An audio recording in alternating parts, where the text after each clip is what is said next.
Real VA changes 2025. New toxic exposures, the Dole Act, Medal of Honor pay. Hang on, folks, this is not clickbait.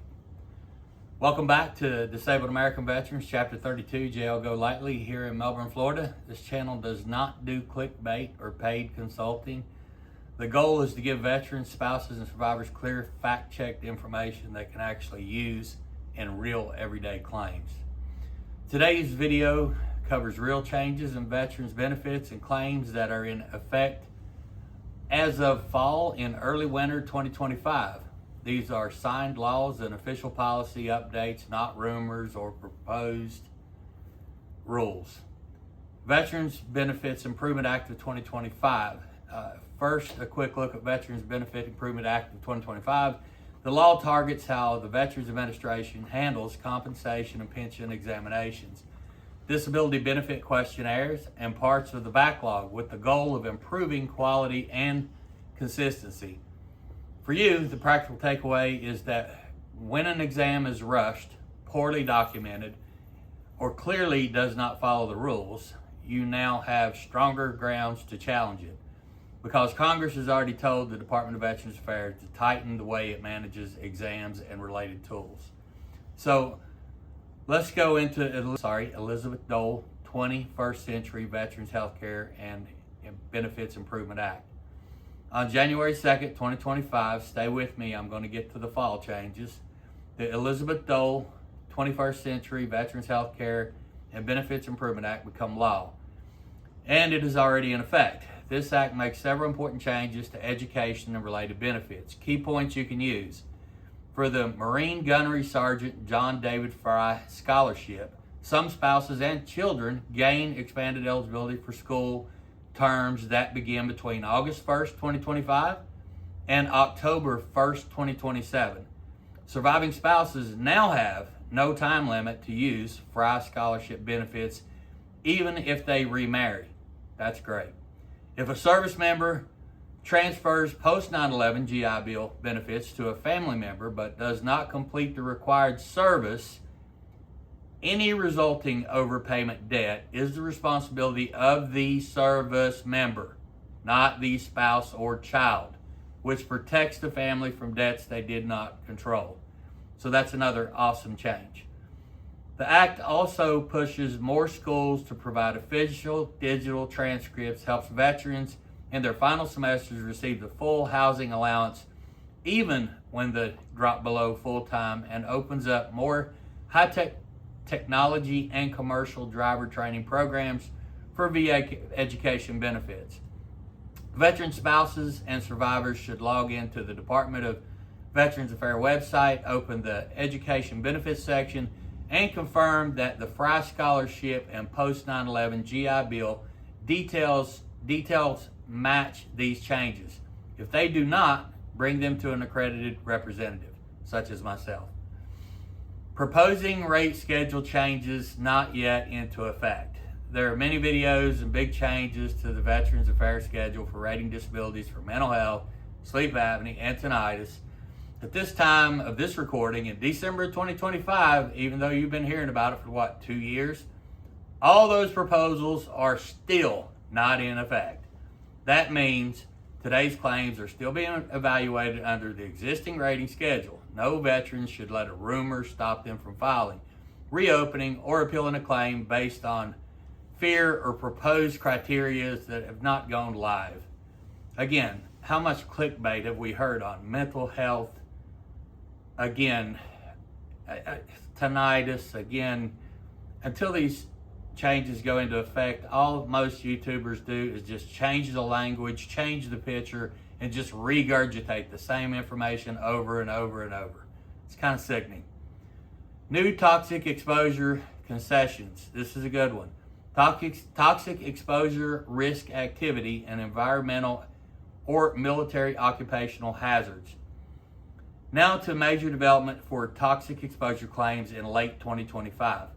Toxic exposure risk activity, or TERA, and environmental or military occupational hazards, or EMOH, are the categories the education manual uses for specific exposure scenarios. In early December 2025, the Department of Veterans Affairs updated its adjudication manual so that certain locations are now treated as places where exposure is conceded once service at that location and time is confirmed. In the updated environmental hazard chapter, the Department of Defense identifies sites are listed. Once a veteran proves they are there at the right time, the in-service exposure element is treated as satisfied. The focus then shifts to the current diagnosis and the medical nexus. So again, we're going to talk about that a little bit. So Mishrock, if I pronounced that correct, State Sulfur Mine near Mosul, Iraq. So the Mishrock State Mosul Mine is near Mosul, Iraq in June 2003. A major sulfur fire burned for weeks and released sulfur dioxide and hydrogen sulfide gas across the area. Units, including elements of the 101st Airborne Division and engineering battalions, operated in the downwind of that fire. Under the updated guidance, if a veteran's personnel records show they were at or near, let me make sure I get that right, Mishrock during the June 2003, the Department of Veterans Affairs concedes exposure of sulfur dioxide and hydrogen sulfide gas. The claim then focuses on current respiratory diagnosis, such as chronic obstructive pulmonary disease, asthma, or chronic bronchitis, and a medical opinion linking those conditions to the conceded exposure. Okay, what about the Carmatali, I think is the way you pronounce that, Carmatali Water Treatment Facility near Basra, Iraq? Carmatali is a water treatment facility in the, again, Basrash, I think I said that right, Basrash oil fields of Iraq between roughly April 2003 and September 2003. About 800 to 1,000 U.S. service members, many from the Army National Guard units from India, South Carolina, West Virginia, and Oregon, guarded or worked at those sites. The facility was contaminated with sodium, this is another big word, dichromate dust containing hexavalent chromium, also called chromium-6. I hope I said that correctly. Department of Veterans Affairs has tracked Karmat Ali for years. Under the updated manual, service at Karmat Ali during the 2003 window is treated as presumptive exposure to hexavalent chromium. This is especially important to claims involving lung cancer and other respiratory cancers, chronic respiratory diseases, and some skin and sinus conditions.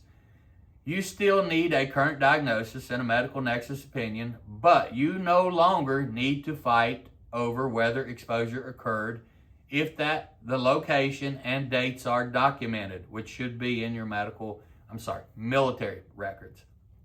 Okay, Naval Air Facility, I'm going to try to say this word again, Otsogi in Japan. Okay, so Navy Air Facility Otsogi is a U.S. installation in Kanagawa Prefecture, Japan. For years, it sat downwind from the Shinkampo incinerator complex, which burned industrial medical waste and released air pollutants that drifted over the base until it was shut down around May 2001. The education manual now treats Naval Air Facility at Tsuji as an air pollution exposure site. Veterans who can show they were stationed there during the period from about 1985 through May 2001, which is a long period, are considered to have an in-service exposure to airborne pollutants.